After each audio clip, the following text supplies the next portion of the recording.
বিধ্বস্ত জনপদ জানান দিচ্ছে রেমালের ভয়াবহতা। বাঁধ ভেঙে হু হু করে ঢুকছে পানি, ভেসে গেছে লোকালয় সহ বহু মাছের ঘের। দ্রুত মেরামতের নির্দেশ প্রধানমন্ত্রীর। বাংলাদেশ নিয়ে ডয়েচে ভ্যালের প্রতিবেদন বিশেষ এজেন্ডা কিনা সন্দেহ তথ্য প্রতিমন্ত্রীর। সামাজিক মাধ্যমের বিভ্রান্তকর তথ্য সম্পর্কে সচেতন থাকার আহ্বান। দেশে বিপুল জমি ফ্ল্যাটের পর এবার কানাডা আমেরিকায়ও চলছে বেনজিরার সম্পদের খোঁজ। সাবেক আইজিপি ও তার স্ত্রী সন্তানদের তলব করল দুদক।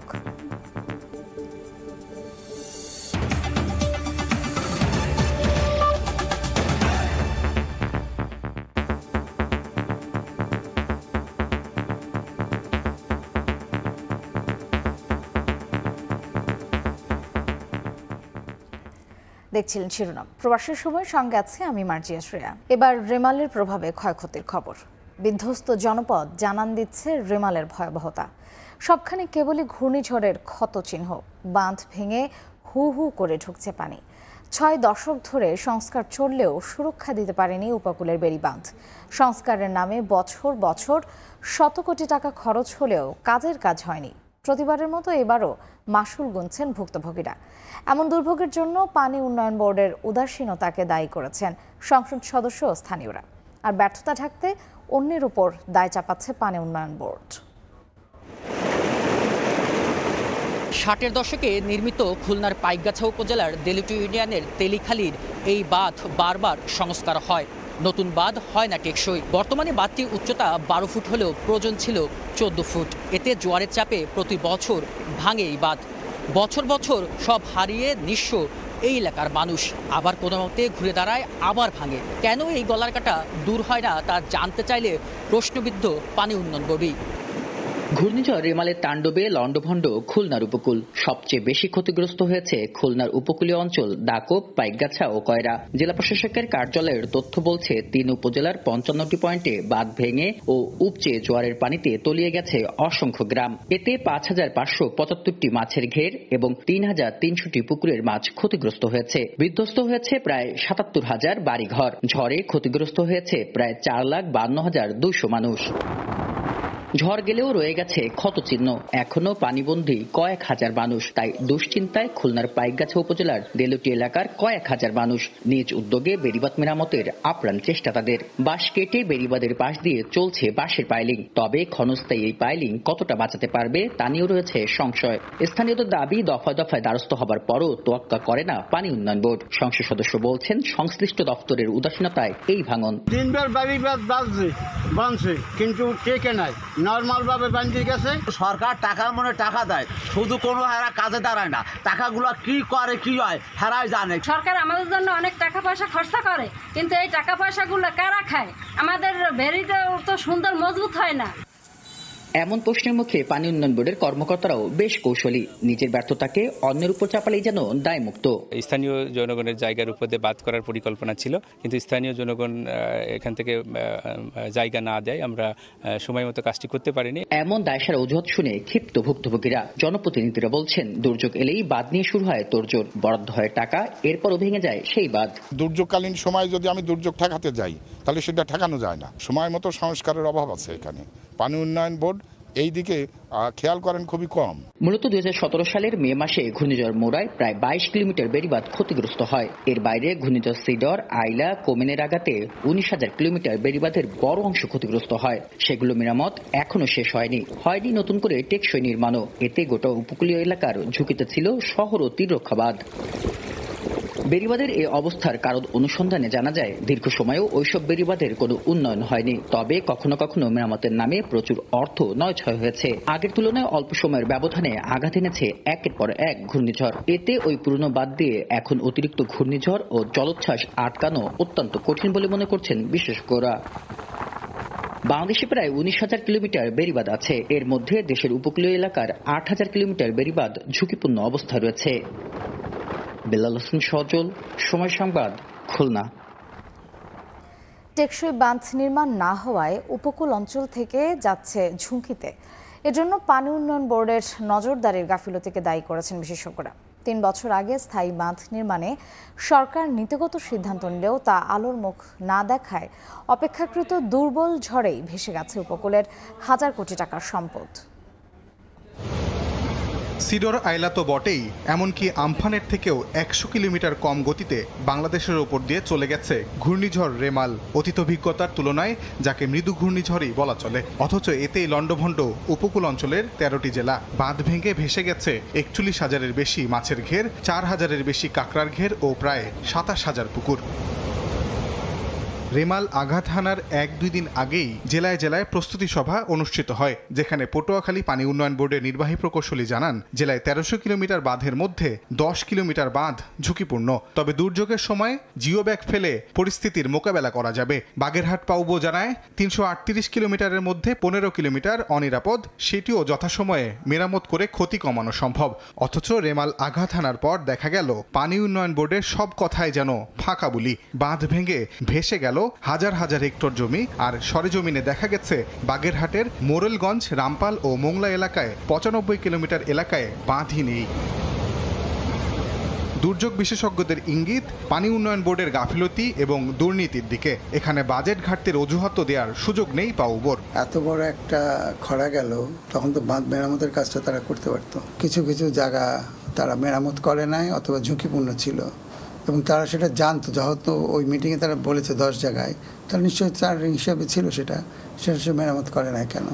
কারণ বলতে পারে যে ছোট ছোট কাজ আমরা করি না, বড় করে ভাঙলে একসাথে কাজ করব। কন্ট্রাক্টরের মুখটা তো অনেক বড়, ওই হাঁয়ের মধ্যে এটা ঢুকবে না, তো তারা এটাও একটা হতে পারে। বিশেষজ্ঞরা বলছেন, কনক্রিটের বাঁধ নির্মাণে সরকারের নীতিগত সিদ্ধান্ত আলোর মুখ না দেখায় ঝুঁকিতেই থেকে গেছে উপকূলের মানুষ। আর যেখানে বাঁধ আছে সেখানেও নিয়মিত তদারকি নেই পাউবোর। আপনি শুনলে অবাক হবেন যে বাঁধগুলো হয় বালির বাঁধ, আমাদের মাটিগুলো এঁটেল মাটি না। বছর 3 আগে একটা পরিকল্পনা সরকার শীর্ষ মহলে এটা নেওয়া হয়েছিল, কংক্রিটের স্ল্যাব করে সমস্ত বাঁধগুলোকে, উপকূলবর্তী বাঁধগুলোকে সুরক্ষা করা হবে, কিন্তু সেই জিনিসটা বাস্তবায়ন হয়নি। সরকারি হিসেবে ক্ষতির 700 কোটি টাকা বলা হলেও প্রকৃতপক্ষে ক্ষতির পরিমাণ আরও বেশি মনে করছেন বিশ্লেষকরা। পাউবোর সক্ষমতার ঘাটতি থাকলে স্থানীয়দের সহায়তা নেয়ার কথা বলছেন বিশ্লেষকরা। তাজওয়ার মাহমিদ, সময় সংবাদ। ঘূর্ণিঝড়ে ক্ষতিগ্রস্ত এলাকা পরিদর্শনে বৃহস্পতিবার পটুয়াখালী যাবেন প্রধানমন্ত্রী শেখ হাসিনা। এদিকে নদীর পাড়ের ঝুঁকিপূর্ণ সব বাঁধ বর্ষার আগেই সংস্কারের নির্দেশ দিয়েছেন তিনি। মঙ্গলবার সকালে একনেক সভায় ঘূর্ণিঝড় রেমালের ক্ষয়ক্ষতি নিরূপণ করে রোববারের মধ্যে মন্ত্রণালয়ে জানানোর নির্দেশ দিয়েছেন তিনি।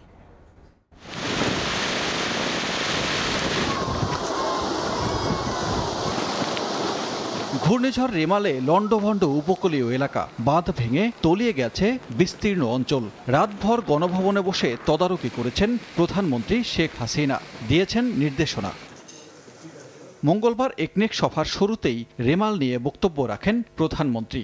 সরকারি কর্মকর্তাদের মানুষের পাশে থাকার, দুর্যোগে শুধু মোবাইল নেটওয়ার্ক নয়, টেলিফোন ব্যবস্থা সচল রাখার তাগিদ দেন। ভাঙা ও দুর্বল বাঁধ দ্রুত সংস্কারের নির্দেশও দেন প্রধানমন্ত্রী।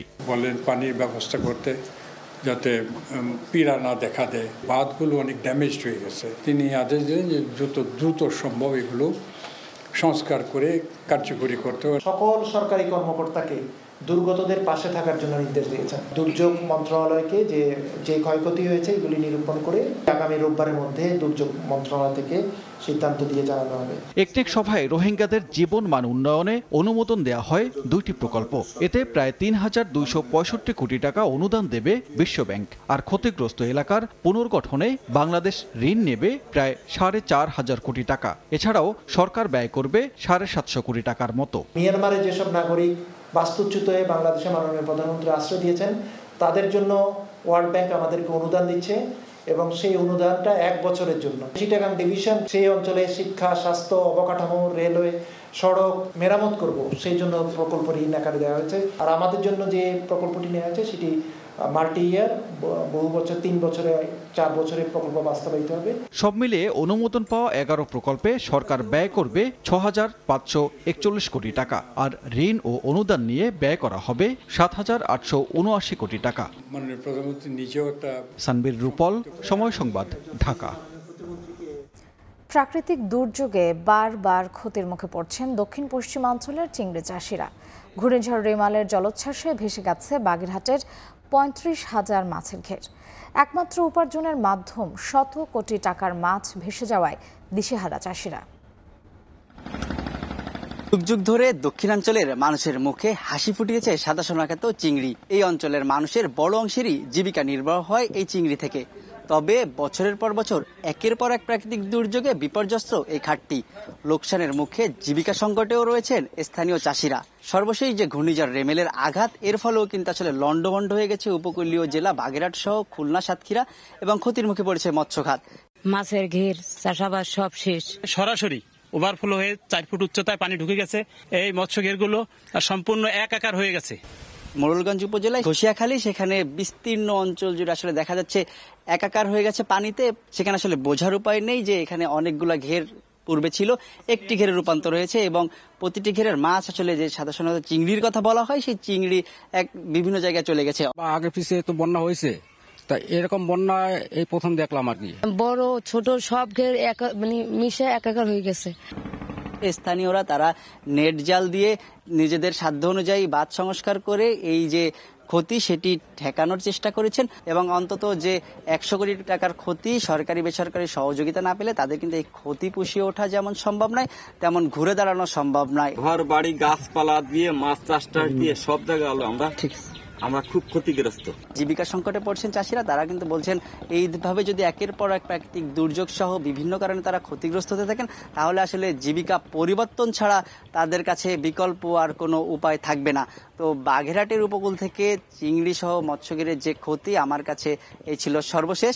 তানজিম আহমেদ, সময় সংবাদ, বাগেরহাট। ঘূর্ণিঝড় রেমালের রেশ কাটেনি 2 দিনেও। তীব্র বাতাস ও সাগর উত্তাল থাকায় এখনও স্বাভাবিক হতে পারেনি আমদানি রফতানি বাণিজ্য। চট্টগ্রাম বন্দরের পণ্য ওঠানামা তো দূরে থাক, জেটিতে জাহাজই ভেড়ানো যাচ্ছে না।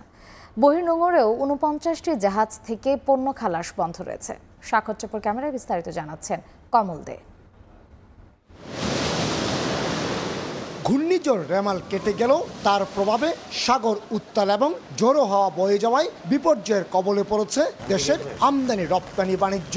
বিশেষ করে গত 3 দিনও চট্টগ্রাম বন্দরে জাহাজ বেরানো কিংবা পণ্য ওঠানামা শুরু করা যায়নি। জেটিগুলো জাহাজ শূন্য অবস্থায় পড়ে আছে। বিগত সময়ে বাংলাদেশের উপকূল দিয়ে বয়ে যাওয়া ঘূর্ণিঝড়গুলোর তুলনায় সবশেষ ঘূর্ণিঝড় রেমাল অনেকটা ভিন্ন চিত্র। আগের ঘূর্ণিঝড় অতিক্রম করে গেলে আবহাওয়া সহ সার্বিক পরিস্থিতি অনেকটা স্বাভাবিক হয়ে আসত, কিন্তু রেমাল কেটে গেল 2 দিনে পরিস্থিতি কোনোভাবেই স্বাভাবিক পর্যায়ে আসছে না।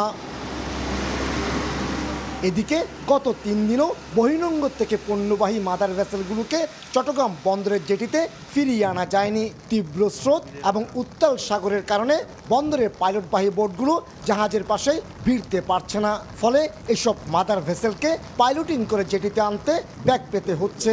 বন্দরের পাইলটরাই এসব জাহাজকে পরিচালনা করে বহির্নোঙর থেকে বন্দরের জেটিতে নিয়ে আসেন। এবার সিগন্যাল ডাউন হয়েছে, কিন্তু বাতাস ঝড়ো হাওয়া এগুলো কমে নেই, যে কারণেই আসলে সাগর উত্তাল এবং আমাদের পাইলট বোর্ড করতে পারছেন। সাগরের উত্তালতা যদি কম থাকে তাহলে অবশ্যই আজকে জাহাজগুলো চলে আসবে। এদিকে মঙ্গলবার সকালে একটি মাদার ভেসেল বহির্নোঙর থেকে বন্দরের জেটিতে আনার সময় জাহাজটি তীব্র স্রোতে উপকূলে আটকা পড়ে। বন্দরের 3টি টাগবোটকে কাজে লাগানো হয়েছে কার্গো পণ্যবাহী জাহাজটিকে পানিতে নামিয়ে আনতে। চট্টগ্রাম বন্দরের বহির্নোঙরে অবস্থানরত 49টি জাহাজ থেকেও পণ্য খালাস বন্ধ রয়েছে। শুক্রবার রাত থেকেই এসব জাহাজে পণ্য খালাস বন্ধ হয়ে গিয়েছিল।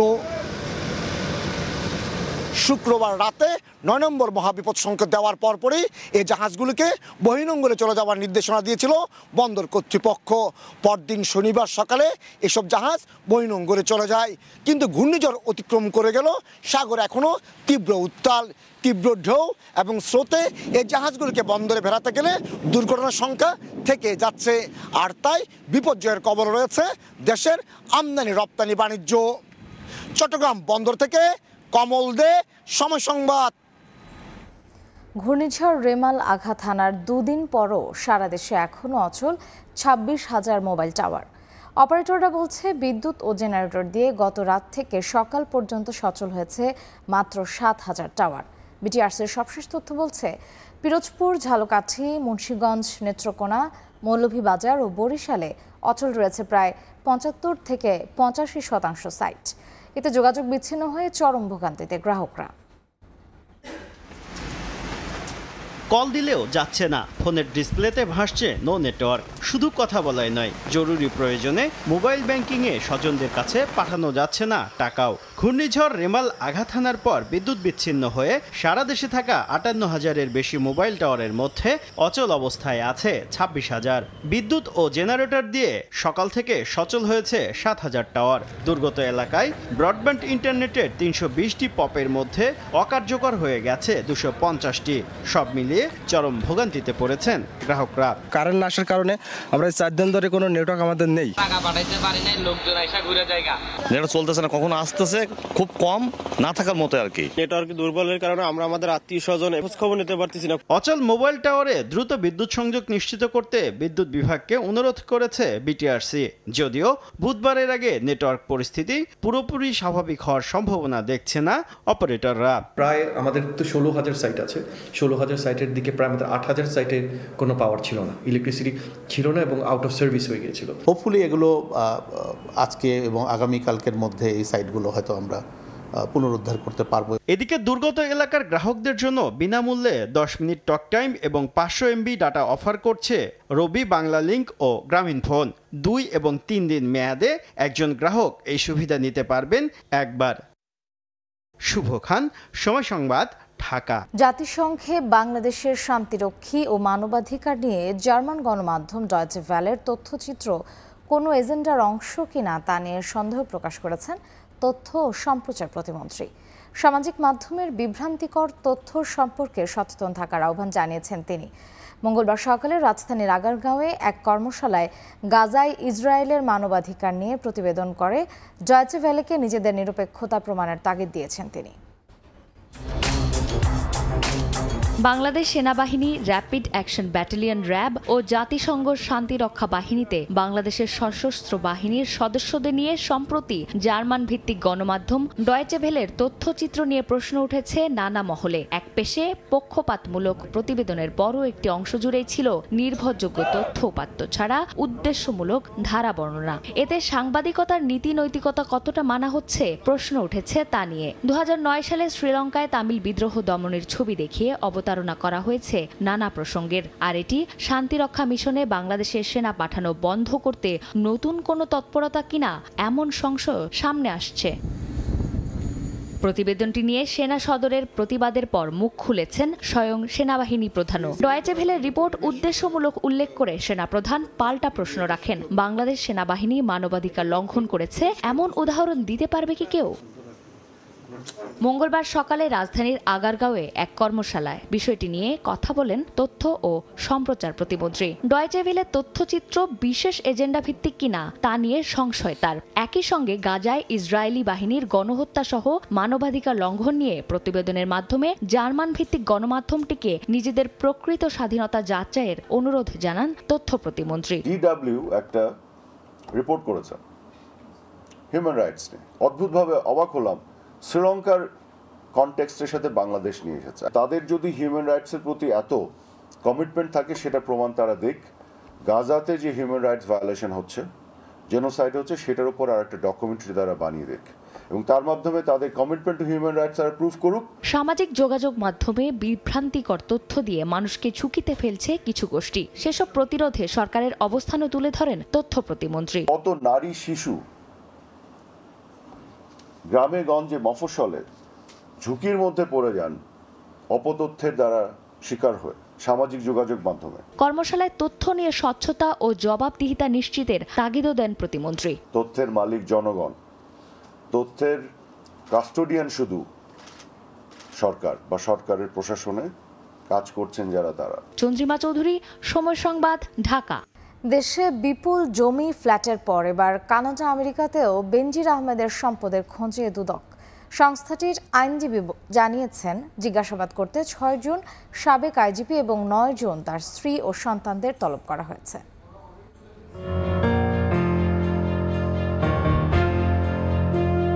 দিন দিন ছোট হয়ে আসছে সাবেক পুলিশ মহাপরিদর্শক বেনজির আহমেদের সাম্রাজ্য। ঝড়ের গতিতে এগোচ্ছে বেনজির ও তার পরিবারের দুর্নীতির অনুসন্ধান। আদালতের আদেশের পর সাবেক আইজিপির 621 বিঘা সম্পত্তি ও ফ্ল্যাট জব্দের প্রক্রিয়া শুরু করেছে দুদক। সবচেয়ে বেশি জমির মালিক তার স্ত্রী জিশান মির্জা। এখন পর্যন্ত তার নামে প্রায় 521 বিঘা জমির সন্ধান পেয়েছে দুদক। আদালতের জব্দের আদেশের অনুলিপি পাঠানো হয়েছে সাব রেজিস্ট্রি অফিস, ব্যাংক সহ আর্থিক প্রতিষ্ঠানগুলোতে। জব্দ করা হয়েছে শেয়ার বাজারে থাকা বেনজির আহমেদ ও তার পরিবারের সদস্যদের 6টি বিও অ্যাকাউন্ট। এসব অ্যাকাউন্ট ব্যবহার করে শেয়ার কেনাবেচা এবং অর্থ জমা বা উঠাতে পারবেন না বেনজির আহমেদ। সাব রেজিস্ট্রি এসে বলেন, কনসার্ন ব্যাংক বলেন, আপনার আর্থিক খাত বলেন, আপনার শেয়ার বলেন, সব জায়গায় এগুলো ইন্টিমেশন দেওয়া, এটা অলরেডি দিয়ে দেওয়া হয়েছে। কাজে যতক্ষণ পর্যন্ত ক্রোক আদেশ বহাল আছে ততক্ষণ পর্যন্ত এখানে কেউ হাত দিতে পারবে না। সম্পদের পাহাড় কিভাবে গড়লেন বেনজির আহমেদ, তার মুখোমুখি হতে চায় দুদক। এজন্য 6 জুন তাকে দুদকে হাজির হতে বলা হয়েছে। 9 জুন ডাকা হয়েছে স্ত্রী জিশান মির্জা ও মেয়ে জাহারা জারিনকে। দুদকের একটি সূত্র বলছে, বেনজির ও তার পরিবারের অধিকাংশ সম্পদ গড়ে তোলার ক্ষেত্রে আয়ের কোনো বৈধ উৎস নেই। অনুসন্ধানকারী দল প্রত্যেকটা বিষয় খুঁটিয়ে দেখছে, প্রত্যেকটা জিনিসের পজিটিভ নেগেটিভ ইম্প্যাক্ট দেখছে এবং তার যা যা প্রয়োজন আইন অনুযায়ী তখনই সে এটা পদক্ষেপ নিতে সে বাধ্য হবে। সে কাউকে কোনো ছাড় দেবে না। শুধু দেশে নয়, দেশের বাইরে কানাডা, আমেরিকাতেও চলছে বেনজিরের সম্পদের খোঁজ। দুদক বলছে, শুধু আয়কর দিলেই সম্পত্তি বৈধ হবে না, দেখাতে হবে আয়ের বৈধ উৎস। আফজাল হোসেন, সময় সংবাদ, ঢাকা। সরকারের লুটপাটেই আজিজ বেনজিরের মতো ব্যক্তিদের সৃষ্টি হয়েছে বলে অভিযোগ করেছেন বিএনপি মহাসচিব মির্জা ফখরুল ইসলাম আলমগীর। আর আওয়ামী লীগের সাধারণ সম্পাদক ওবায়দুল কাদের বলেছেন, বিএনপি দুর্নীতিবাজদের ছাড় দিলেও আওয়ামী লীগ কাউকে ছাড়ে না। সাবেক সেনাপ্রধান আজিজ আহমেদের বিরুদ্ধে মার্কিন নিষেধাজ্ঞা আর সাবেক আইজিপি বেনজির আহমেদের দুর্নীতি নিয়ে সরগরম রাজনীতির মাঠ। পাল্টাপাল্টি বক্তব্য দিচ্ছেন বিরোধী ও ক্ষমতাসীন দলের নেতারা। ঢাকা রিপোর্টার্স ইউনিটি মিলনায়তনে মুক্তিযোদ্ধা দলের আলোচনা সভায় বিএনপি মহাসচিব বলেন, আজিজ বেনজির আওয়ামী লীগের দুর্নীতির ফল। লুটপাট আর দুর্নীতি করে সরকার বেশি দিন আর ক্ষমতায় থাকতে পারবে না বলেও মন্তব্য করেন মির্জা ফখরুল। চামড়াই মোটা হয়ে গেছে, আর একই সঙ্গে ওরা এমন একটা অবস্থায় চলে গেছে যে কিছু যায় আসে না। তাদের লক্ষ্য একটাই, সেই একটাই লক্ষ্য কি? লুট করো। আজিজ কার সৃষ্টি? তাদের সৃষ্টি। আজিজের অবস্থান ছিল কোথায়? কোথা থেকে তাকে কোথায় টেনে তোলা হয়েছে? আজকে বেনজির আহমেদ, আজকে এখন তার হাজার হাজার বেরোচ্ছে আপনার অপকর্ম, লুটের ইতিহাস। শুধু একটা দুইটা নয়, এরকম অসংখ্য ঘটনা। আজকে চতুর্দিকে তাকিয়ে দেখবেন তাদের দুর্নীতি ছাড়ার কিছু নেই। এরা এখন আকণ্ঠ নিমজ্জিত, টাকার ভারে মারা পড়ার অবস্থা একজনের। একই দিন ধানমন্ডিতে দলীয় সভানেত্রীর কার্যালয়ে সংবাদ সম্মেলনে আওয়ামী লীগের সাধারণ সম্পাদক বলেন, বিএনপি আমলে দুর্নীতিবাজরা ছাড় পেলেও বর্তমান সরকার এ বিষয়ে কঠোর অবস্থানে। আজিজ বেনজির অপরাধী হলে তারাও ছাড় পাবে না, বিচার করার সৎসাহস আছে সরকারের, বলেন ওবায়দুল কাদের। তাদের আমলে তারা যেসব তাদের যে নেতারা দুর্নীতি করেছে এগুলোর বিচার কি তারা কোনোদিন করবে? প্রধানমন্ত্রী শেখ হাসিনাই যিনি অপরাধীকে অপরাধী হিসাবেই দেখেন, দলের লোকও ক্ষমা নেই যদি অপরাধ অপকর্ম করে। বেনজিরের বাড়ি তো টুঙ্গিপাড়ায়, সেই সূত্র তো অনেকে ভাবতে পারে যে ক্ষমা পাবেন, অপরাধীর ক্ষমা নেই। জনসম্পৃক্ততা ছিল না বলেই বারবার বিএনপি আন্দোলনে ব্যর্থ হয়েছে মন্তব্য করে ওবায়দুল কাদের বলেন, বয়কট করে নির্বাচন ও ভোটে জনগণের অংশগ্রহণ ঠেকাতে পারেনি বিরোধীরা। শাস্তি কার্যকর করার জন্য। আহমেদ সালেহীন, সময় সংবাদ, ঢাকা। রাত পোহালে তৃতীয় ধাপের 87 উপজেলায় ভোট। কেন্দ্রে কেন্দ্রে পৌঁছে গেছে নির্বাচনের সরঞ্জাম। সুষ্ঠু নির্বাচন আয়োজনে সব ধরনের প্রস্তুতি নিয়েছে কমিশন। 299 প্লাটুন বিজিবি মোতায়েন সহ ব্যাপক নিরাপত্তা ব্যবস্থা নিশ্চিত করা হয়েছে। ষষ্ঠ উপজেলা পরিষদ নির্বাচনের তৃতীয় ধাপের ভোট গ্রহণ বুধবার নেওয়া হয়েছে সব ধরনের প্রস্তুতি। মঙ্গলবার সকাল থেকে শুরু হয় নির্বাচনী সরঞ্জাম বিতরণ। সরঞ্জাম নিয়ে যান প্রিজাইডিং কর্মকর্তারা, সেই সঙ্গে নিজেদের দায়িত্ব বুঝে নেন নির্বাহী ম্যাজিস্ট্রেট সহ সংশ্লিষ্টরা। নিরাপত্তার চাদরে ঢাকা থাকবে পুরো নির্বাচনী এলাকা। 299 প্লাটুন বিজিবি সহ মোতায়েন থাকবে পর্যাপ্ত আইনশৃঙ্খলা বাহিনীর সদস্যরা। তৃতীয় ধাপে 109 উপজেলায় ভোট গ্রহণের কথা থাকলেও ঘূর্ণিঝড়ের কারণে 22টি উপজেলায় স্থগিত করা হয়েছে। চতুর্থ ধাপ যেহেতু 5 তারিখে নির্বাচন, এরপরেই বোঝা যাবে আসলে কবে করা যাবে, অথবা 5 তারিখের সাথে মিলিয়েও করা যাবে কিনা। দুই একটা, হয়তো সবগুলো করা যাবে না, কোনোটা যদি করা সম্ভব হয়, স্থানীয় প্রশাসন যদি মনে করে, তখন হয়তো 5 তারিখও যেতে পারে। তৃতীয় ধাপের নির্বাচনে 8 জেলার 18 উপজেলায় ভোট গ্রহণ হবে ইভিএমে এবং বাকি 69 উপজেলায় ভোট গ্রহণ হবে ব্যালটে। সর্দার মোহাম্মদ আরিফ, সময় সংবাদ। ইসলামের মূল ভিত্তির একটি হজ। লাখ লাখ হজযাত্রী লাব্বাইক বলতে বলতে উপস্থিত হচ্ছেন কাবা চত্বরে। ইহরামের মতো পবিত্রতম পোশাক পরে ত্যাগের জীবনযাপনের শপথ নিয়েছেন তারা। এই বিশেষ পোশাক পরিধান করলেই অনেক কাজ নিষিদ্ধ হয়ে যায়। বিস্তারিত জানাচ্ছেন মুফতি আব্দুল্লাহ তামিম।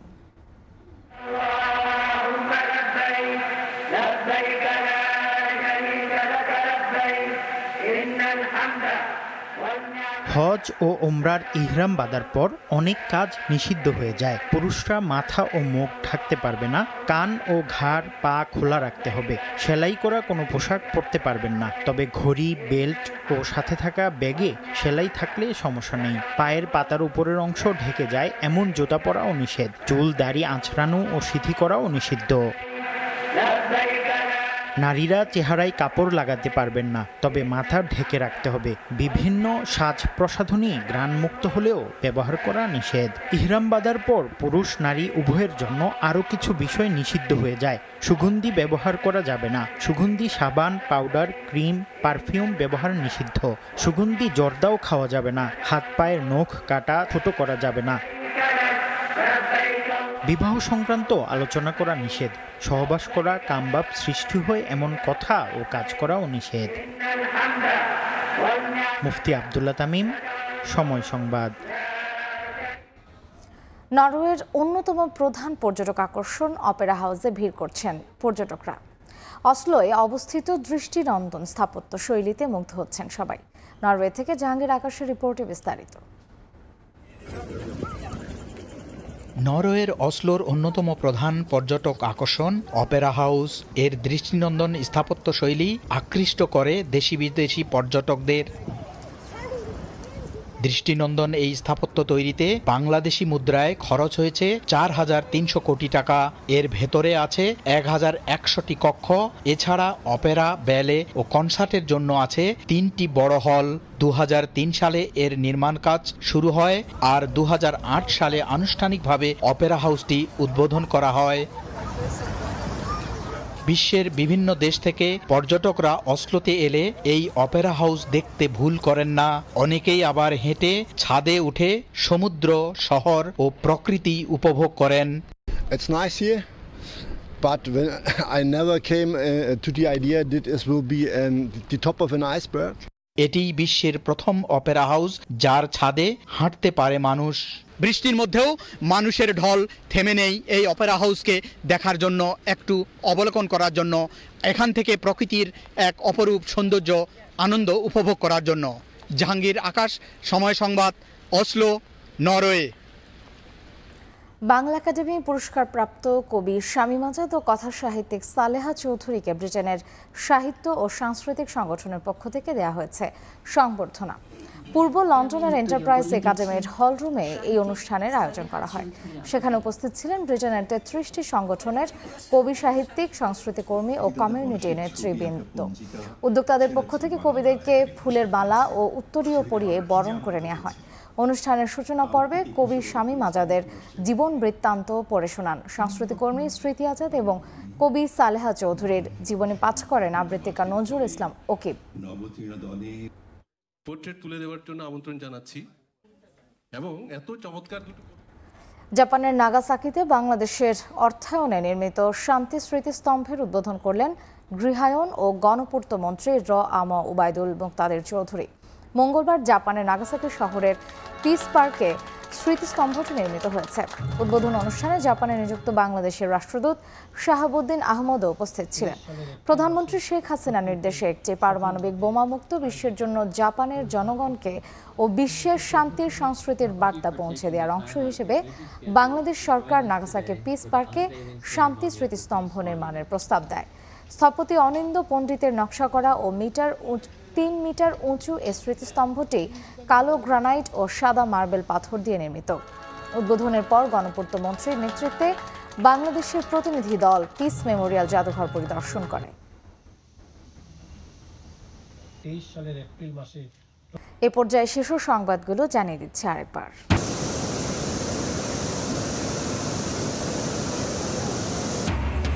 বিধ্বস্ত জনপদ জানান দিচ্ছে রেমালের ভয়াবহতা। বাঁধ ভেঙে হু হু করে ঢুকছে পানি, ভেসে গেছে লোকালয় সহ বহু মাছের ঘের। দ্রুত মেরামতের নির্দেশ প্রধানমন্ত্রীর। এবং দেশে বিপুল জমি ফ্ল্যাটের পর এবার কানাডা আমেরিকায়ও চলছে বেনজিরের সম্পদের খোঁজ। সাবেক আইজিপি ও তার স্ত্রী সন্তানদের তলব করল দুদক।